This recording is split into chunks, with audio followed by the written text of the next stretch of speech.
રોગચાળો વકર્યો છે। સોલા સિવિલ હોસ્પિટલમાં પાણીજન્ય અને મચ્છરજન્ય રોગના કેસ વધ્યા છે।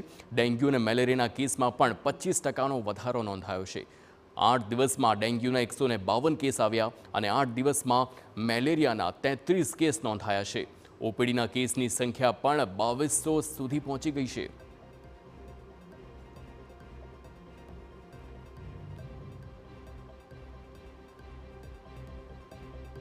વરસાદ પછી દિવસે દિવસે રોગચાળો વકરી રહ્યો છે। મચ્છરજન્ય કેસમાં નોંધપાત્ર વધારો જોવા મળી રહ્યો છે। આપણી સાથે સોલા સિવિલ હોસ્પિટલમાં છીએ, ડૉક્ટર કુલીનભાઈ આપણી સાથે છે। કયા પ્રકારના કેસ મચ્છરજન્ય રોગચાળામાં નોંધાયા છે? આપણે હાલના સમયમાં ડેન્ગ્યુ, મેલેરિયા અને થોડા ઘણા અંશે ચિકનગુનિયાના કેસમાં પણ વધારો જોવા મળેલ છે। પણ ખાસ તો ડેન્ગ્યુ અને મેલેરિયામાં ઘણો નોંધપાત્ર વધારો છે। ઓગસ્ટ મહિનાની વાત કરીએ તો આપણે ડેન્ગ્યુના 489 સમથિંગ કેસ હતા। એની સામે આ 8 દિવસમાં જ 152 ઉપરનો ફિગર આપણી પાસે છે અત્યારે। એવી જ રીતે મેલેરિયામાં પણ ઓગસ્ટ મહિનામાં જે 89-90 હતા એની સામે આ 8 દિવસમાં 33 પોઝિટિવ કેસ જોવા મળેલા છે। એટલે ઓવરઓલ જોઈએ તો આ મહિનામાં કેટલો વધારો થાય તેવી શક્યતા આપને લાગી છે અને હાલના તબક્કે કેટલો વધારો પાછલા મહિના કરતાં થયો છે? પાછલા મહિના કરતાં લગભગ 25% જેટલો વધારો જોવા મળેલો છે આ બધા કેસમાં। ઓવરઓલ જોઈએ તો દર્દીઓની સંખ્યા સામાન્ય દિવસોમાં જે ઓપીડી નોંધાતી હોય છે એમાં કેટલો વધારો રૂટીન ઓપીડી કરતાં અંદાજે જોવાઈ રહ્યો છે?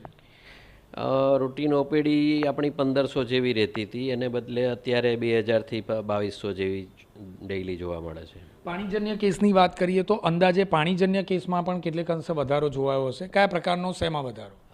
એમાં ઝાડા ઉલટીના કેસો હાલના દિવસોમાં વધારે જોવા મળેલ।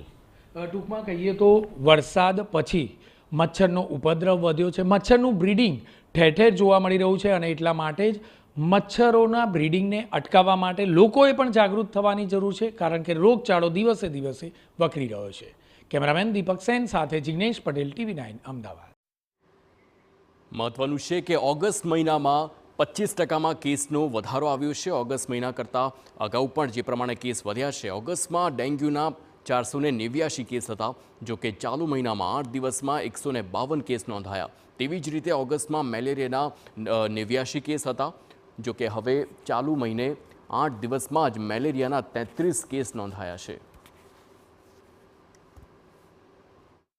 હમણાં પેશન્ટ તો વધારે આવે છે કારણ કે ડેન્ગ્યુ અને મેલેરિયાના કેસ વધી ગયા છે। એના લીધે ફેસિલિટી સુધારવા માટે એક્સ્ટ્રા બેડ સાઈડના રૂમમાં વેઇટિંગ રૂમમાં મુકાવડાવ્યા છે। ખાસ કરીને કઈ રીતના પેશન્ટો છે અહીંયા વધારે? વધારે પડતા પેશન્ટ મેલેરિયાના અને ડેન્ગ્યુના જ આવે છે।